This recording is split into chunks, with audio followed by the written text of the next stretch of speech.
The actions of one member certainly does not define the character or the commitment of the other 99 members. As House Speaker after news that Austin McCollum has resigned his seat representing parts of Benton County. Thank you for joining us tonight at 6 on air and streaming on 5 News Plus. I'm Morgan Wrigley. McCollum's resignation from the House marks just the latest development after his arrest over the weekend. The move leaves his seat vacant at the State House. 5 News reporter Emily Moss has the latest from Benton County. State Representative Austin McCollum is officially out of the House. His resignation comes just 4 days after he allegedly assaulted his wife over the weekend.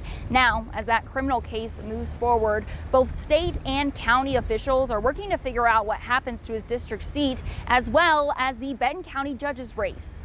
In his resignation letter to Governor Sarah Huckabee Sanders, Arkansas State Representative Austin McCollum said he is stepping down to focus on his family, effective immediately. The announcement comes days after investigators accused McCollum of punching his wife and throwing her to the ground during an argument. House Speaker Brian Evans says his concern remains with everyone affected as the legal process moves forward. My first and foremost concern is with everyone affected by these events, and I hope that everyone receives the support that they need while the justice system does its work. McCollum was set to leave his state seat due to his campaign for Benton County judge. Back in March, he won the Republican primary and is still currently the only candidate on the November ballot. Benton County Justice of the Peace Brian Armis was already going to succeed McCollum in the House in January. He says stepping down was the right decision. I will say that it was, I believe, the right thing to do, obviously. Allegations were hard to read, even harder to kind of wrap your head around. At the end of the day, I'm praying for everybody involved. The governor's office says Governor Sanders will now certify the House District 8 vacancy and ask both political parties whether they want to fill the seat through a special primary election or a convention of delegates. For Evans, McCollum's resignation marks the end of the House's role as the criminal case now moves forward. But I believe that the body would have stood behind that should I put that resolution of motion in place as outlined by the Constitution. But his resignation, now allows the House to continue its work without this matter being a distraction from us serving the people of Arkansas. McCollum's next court date will be September 8th in Benton County. Covering news where you live, Emily Moss, 5 News.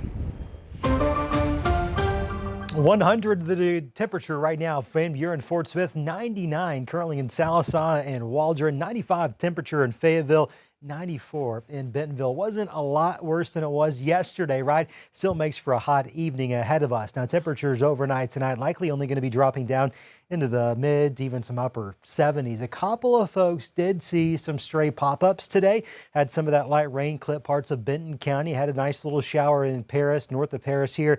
A lot of us are dry, and I would say rain chances the rest of this evening about 10% or less. It's really spotty. Looks like Keebner may have just got a brief sprinkle or two come through parts of town. This is the one I mentioned in parts of Logan County. Overall, we're going to stay warm, humid, and that hazy sky continues overnight tonight as Northwest Arkansas falls to right around 72 degrees in the River Valley. Those AC units, boy, they're going to work all night long with overnight lows only dropping into the upper 70s. Now, here's the thing. We do have some minor rain chances towards the end of the week, and we'll track that. It does have some minor impacts on the temperatures, but it looks like this heat's probably going to be here for quite a while. We'll take a look at the medium range data all coming up here in just minutes.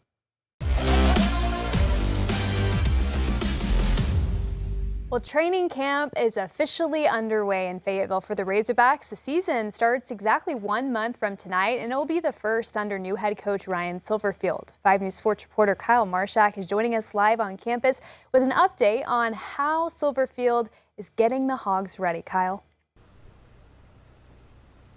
Thanks, Morgan. Yeah, well, we're outside preseason camp. Their first session just wrapped up. First preseason camp out of the way. They're not in pads yet, but I can tell you what, Ryan Silverfield before on Monday said that before this whole season started, he wanted the month leading up to that first game against North Alabama to be, quote, a grind. I would say that it looked like a grind today, not just because it was hot, but because of the way that they approached practice. It was certainly them grinding all day. They mostly split up by position groups.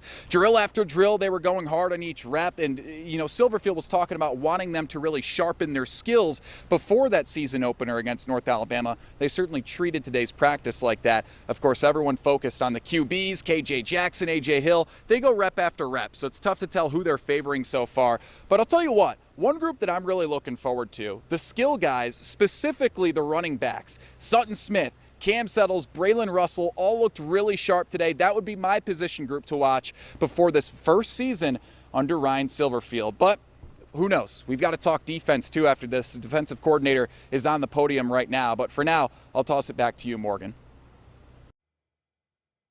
All right, thank you, Kyle. And this is a live look right now at the post-practice press conference that's going on right now. 5 News Sports Director Alex Stewart is there, and he will have much more, a recap of this tonight on your 5 News at 10. Well, the city of Fayetteville unveiled its newest mural today. It is called Feeling the Flow. It's located on the retaining wall along Nelson Hackett Boulevard. This mural was painted by local artist Jason Jones, who said he wanted to reflect the historic Fayetteville neighborhood called Spout Springs. As I worked on it, I kind of started thinking about, you know, the past, the present, you know, and the kind of some of the future. So I included some of the current buildings that are important, like the Richardson Senior too.